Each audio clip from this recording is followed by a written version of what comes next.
किसी भी प्रकार का शरीर में दर्द हो, चाहे कमर में दर्द हो, पीठ में दर्द हो, ज्वाइंट में पेन हो, वो वात रोग में आता है। जिससे ब्लड सर्कुलेशन बढ़ के जो इम्प्यूरिटीज रहती है ब्लड की, रक्त दोष जो वात रुका हुआ है वो निकलने के बाद में जो है वो बहुत ही जल्दी जो है हम देखते हैं कि पेन कम आता है। अति आशा लेके आएगा तो हम कुछ बहुत मदद नहीं कर पाते। एक्सीडेंट हुआ था, तो एक्सीडेंट होने के बाद में ये पार्ट में जो है वो सेंसेशन कम हो रहा है, सेंसेशन नहीं लगता है, यहाँ पे चींटी आती है। आयुर्वेद पीछे है नहीं, नैरेटिव है ये। पेशेंट्स के टेस्टिमोनियल्स लेंगे तो आपको पता चलेगा कि they are satisfied with the treatment. Ayurveda के पैविलियन पे मैं नरेंद्र पांडे अब पहुंचा हूं और डॉक्टर पंकज तिवारी जी हमारे नागपुर से आए हुए हैं और इनकी कुछ विशेष स्पेशलिटी है दर्द को लेकर, खास करके साइटिका वगैरह की परेशानियों को ये बड़े आयुर्वेद से ठीक कर रहे हैं। ठीक हो डॉक्टर साहब? मैं यही हुआ सर, इसे ये जो प्रोसेस हम करते हैं इसको आयुर्वेद में विद्ध कर्म कहा जाता है। विद्ध कर्म कहा जाता है।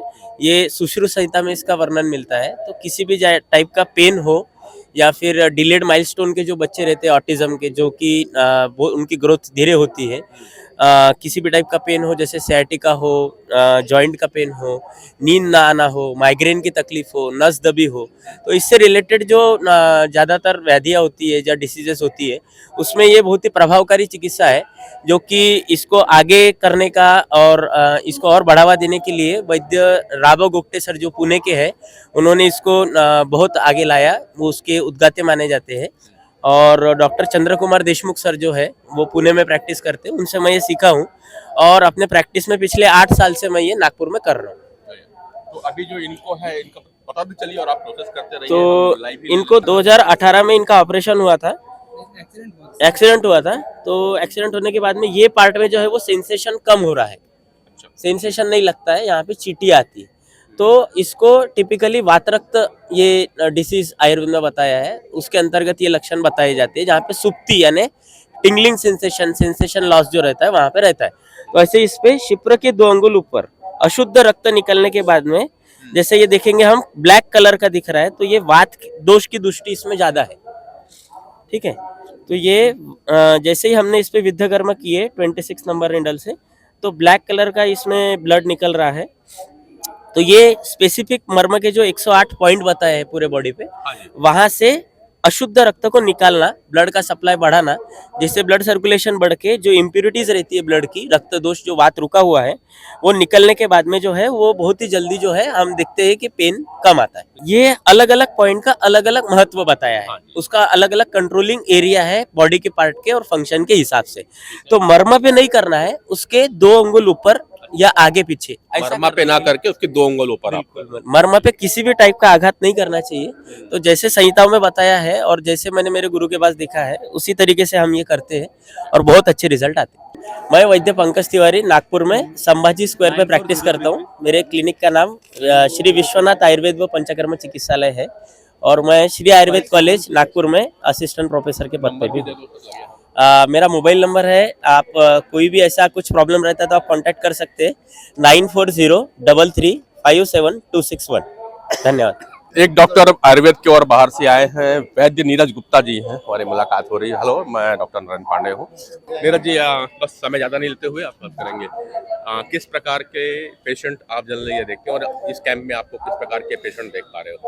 इस कैंप में मैं बाकी वात रोग के ज़्यादा पेशेंट मिल रहे देखने में, और बाकी जो भी है अपने साइकेट्रिस्ट के भी पेशेंट मिल रहे देखने में, है ना। और इसमें हम लोग विशेष करके मेडिसिन के साथ साथ पंचकर्म भी एडवाइस कर रहे हैं कि बाद में पेशेंट अपने हॉस्पिटल में आके पंचकर्म वगैरह का लाभ ले सके। अब जैसे आपने 2 बातें मुझे कही, एक वात वाले पेशेंट देख रहे हैं, दूसरा साइकेट्रिस्ट पेशेंट देख रहे हैं।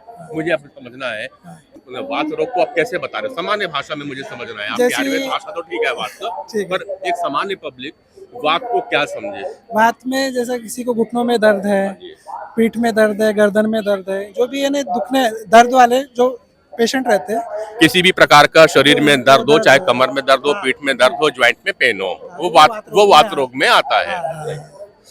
और बाकी एसिडिटी वाले भी पेशेंट आते हैं, जिसका पेट साफ नहीं होता वैसे भी पेशेंट है, है ना। नहीं, पूरे कैंप में पूरे तरह के ही पेशेंट आ रहे हैं, लेकिन ज़्यादा करके वात रोग के ज़्यादा पेशेंट आ आपके पास आप स्पेशली किस चीज को ज्यादा रिकमेंड? पंचकर्म। रहे हैं। मैं पंचकर्म और मेडिसिन दोनों रिकमेंड करता हूँ। पंचकर्म और मेडिसिन और रखते हैं। अब मैं बस ये कहूंगा, जब आपने कहा पंचकर्म और दूसरा कहा साइकेट्री की बात आप कर रहे हैं, मानसिक रोग के पेशेंट काफी हैं इस समय में, खास करके स्ट्रेस के, डिप्रेशन और एंजाइटी के पेशेंट। पंचकर्म कितना कारगर होता है ऐसे लोगों के लिए? पंचकर्म जैसे आपने वात रोग में तो पंचकर्म करना ही है ना। और हम लोग, हमारे पास जो पेशेंट आ रहे हैं अभी वात रोग के, हम उनको अभी मेडिसिन तो दे ही रहे हैं। बाद में हम अपने गवर्नमेंट आयुर्वेद कॉलेज में पेशेंट को एडवाइस कर रहे हैं, यहाँ पर फ्री ऑफ कॉस्ट उनका पंचकर्म होता है, तो हम लोग उसके लिए एडवाइस कर रहे हैं। और जैसे साइकेट्रिस्ट के पेशेंट, नींद नहीं आना, एंजाइटी वाले पेशेंट है, इनके लिए भी शिरोधारा, नस, ऐसी प्रोसीजर बहुत ही लाभदायक होती है। शिरोधारा, और नस, हाँ। डिप्रेशन और एंजाइटी, जिनको नींद नींद नहीं आती, ऐसे जो भी है उसके लिए शिरोधारा, नस से ये प्रोसीजर बहुत लाभदायक है।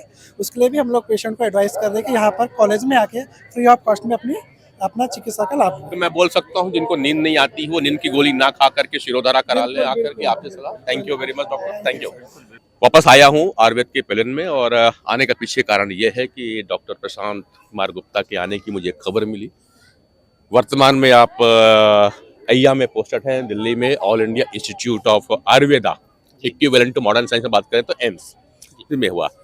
और जैसी जानकारी मिली कि आप यहीं के बैच हैं, तो मेरा और जिज्ञासा बन गई कि मिलना चाहिए भाई से। पीडियाट्रिक डिपार्टमेंट को आप डील कर रहे हैं, मैं मॉडर्न बात कर रहा हूँ कि जनजी का समय आ चुका है, समझते हैं कि पीडियाट्रिक डिपार्टमेंट है।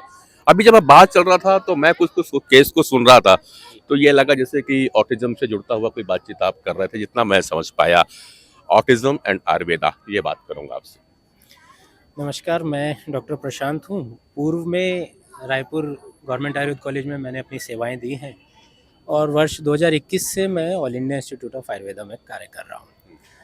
हमारे पास लगभग सामान्य जो आयुर्वेदिक पीडियाट्रिक ओपीडीज होती हैं उसमें ADHD, ASD के पेशेंट्स काफ़ी आते हैं, और हम उनको आशा अनुरूप सहायता भी कर पाते हैं। आशा अनुरूप सहायता भी, पर क्या समझूं मैं?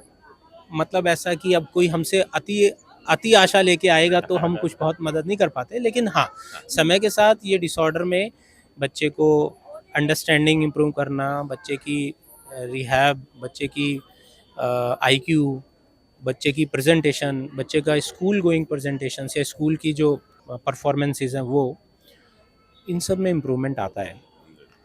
और मदर्स, इनफैक्ट हम बोलेंगे कि जब टेस्टिमोनियल्स देते हैं पेशेंट्स, या आप यहाँ भी कुछ पेशेंट्स के टेस्टिमोनियल्स लेंगे तो आपको पता चलेगा कि they are satisfied with the treatment. We are not saying that it is a total curable disorder, but with the time Ayurveda gives good support which actually is required during that phase to the parents as well as to the kid। बच्चों को भी और माँ बाप को भी उस समय एक सहायता की आवश्यकता होती है। आयुर्वेद औषधियों और पंचकर्मा के माध्यम से हम वो दे पाते हैं।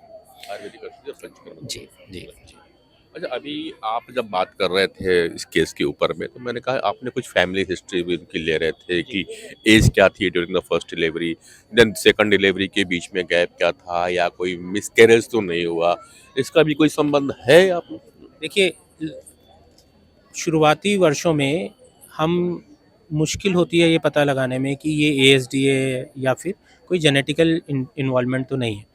तो कई बार हम इस प्रकार की हिस्ट्री लेने से ये पता कर पाते हैं, या थोड़ा हमें आगे क्या जांच करानी है, ये इस प्रकार की हिस्ट्री से हमें पता चलता है कि मदर की एज ज़्यादा तो नहीं थी जब वो कंसीव की थी। नॉर्मली जैसे जैसे एज बढ़ती है कंसेप्शन पे, वैसे वैसे जेनेटिकल डिसऑर्डर्स होने के चांस बढ़ते हैं।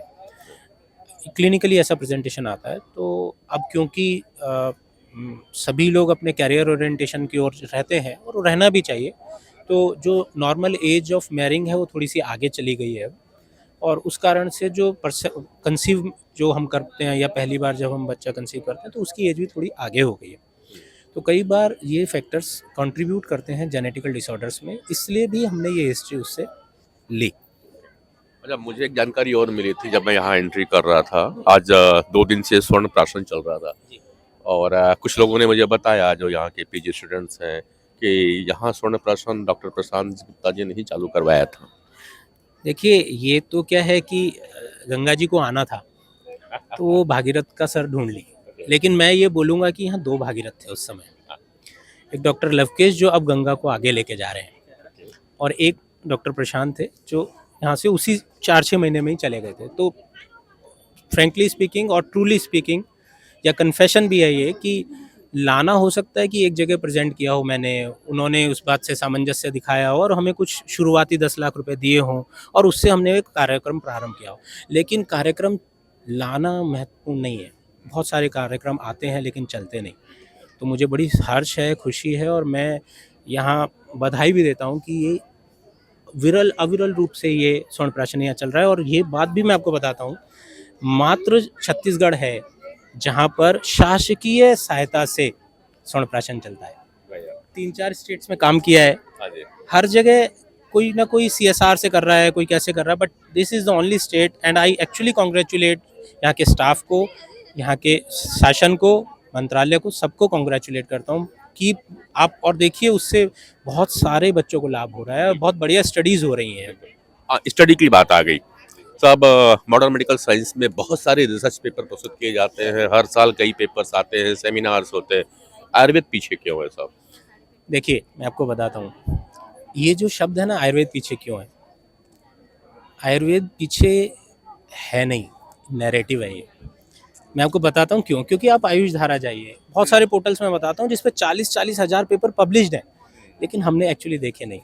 और एक नैरेटिव बना हुआ है कि आयुर्वेद में रिसर्च कम है और वही हर जगह कोई बोलता है रिसर्च। बिल्कुल। आज भी जब ये कैंप का था, मैं इस कैंप के ऑर्गेनाइज कमेटी में भी हूँ, तो विधायक जी बोल रहे थे, बोले रिसर्च पेपर लाओ ना यार, रिसर्च पेपर नहीं आ रहे हैं। तो मैं ये प्रश्न अब आपसे पूछ रहा हूँ क्योंकि आप अय्या से आ रहे हैं, तो मैं पूछ रहा हूँ मैं आपके माध्यम से बताता हूँ, लगभग 40,000 पब्लिकेशंस हैं। हाँ, मैं ये मानता हूँ कि थोड़ा स्लो हो सकती हैं चीज़ें, लेकिन नहीं है ये बिल्कुल गलत है और यही नैरेटिव हमें आपके माध्यम से ब्रेक करना है। कोई भी किसी भी आज की डेट में आप किसी को पूछिए तो सबसे पहले अरे आयुर्वेद में रिसर्च नहीं है। अरे भाई ये नैरेटिव है, आप पढ़िए तो सही, आप एक्सप्लोर तो कीजिए। हमारे सामने मैं आपको बताता हूँ, कोई एक व्यक्ति जो ना एलोपैथी के पेपर पढ़ा है, ना आयुर्वेद के पढ़ा है, ना होम्योपैथी के पढ़ा है, लेकिन तब भी उसे एक परसेप्शन है कि एलोपैथी में तो रिसर्च होती है साहब, आयुर्वेद में नहीं होती। पढ़ना पड़ेगा। और मैं आपके माध्यम से एक बात बोलता हूँ कि ये कहने से पहले, और इसमें बहुत बड़ा रोल अब आपका भी ये है कि नैरेटिव ब्रेक करना में, रिसर्च तो हो रही है, अपनी स्पीड से हो रही है और बहुत अच्छी हो रही है। पूरा मंत्रालय है हमारे पास डेडिकेटेड रिसर्चर्स हैं, स्टाफ है, फंड्स हैं, सब कुछ हो रहा है, बस ये नैरेटिव ब्रेक करना मेरा निवेदन है आपसे। मैं ये तो हम लोग करेंगे और मैं भूमिका निभाने की कोशिश भी कर रहा हूँ, लेकिन फिर भी कहीं पे कुछ और भी लैक है नैरेटिव तोड़ने के लिए। कैसे नैरेटिव को और तोड़ा जा सकता है, एक एक्सेप्ट मीडिया? बिल्कुल, देखिए कई बार क्या होता है कि वैद्य जगत के पीछे जो रिसर्च करने वाली फ्लीट है वो कन्वेंशनल साइंस की फ्लीट है, जो BSc, MSc, PhD, post docs and इस प्रकार के जो फंडामेंटल साइंसेस के लोग हैं, उनको आयुर्वेद समझाना हमारा दायित्व है। बीइंग एन डॉक्टर या बीइंग एन आयुर्वेदा फेलो, मेरा ये दायित्व है कि मैं उन्हें समझाऊँ और फिर वो अपनी रिसर्च करेंगे। They want to do research, उनको आप अपनी रिसर्च प्रॉब्लम समझाओगे, वो हमारे लिए काम करेंगे। वो विदेशी के लोग, कोई भी जो उनको रिसर्च प्रॉब्लम समझाएगा उनके लिए वो काम करेंगे। अब बहुत सारे लोग, अब big basket is now working for us. आप थोड़ा और समय दीजिए, आपको इस बात पे बड़ा हर्ष होगा, आपको अभिमान होगा कि हमारी सांस्कृतिक जो आयुर्वेद है वो एविडेंस बेस्ड है और एविडेंस इज इनफ क्रिएटेड है। बस एक बात कि हमें ये नैरेटिव ब्रेक करना है। आयुर्वेद आयु की जिंदगी है, आयु लंबी होगी, आयुर्वेद लंबा पुराना है। उम्मीद करते हैं जैसा डॉक्टर प्रसाद ने कहा कि रिसर्च अच्छी आ रहे हैं, अब आयुर्वेद भी न केवल देश में बल्कि विदेश में हष्ट पुष्ट हो जाएगा स्वर्ण प्राशन के साथ में। आपको बहुत बहुत शुभकामनाएं, आपने हमें समय दिया डॉक्टर प्रसाद।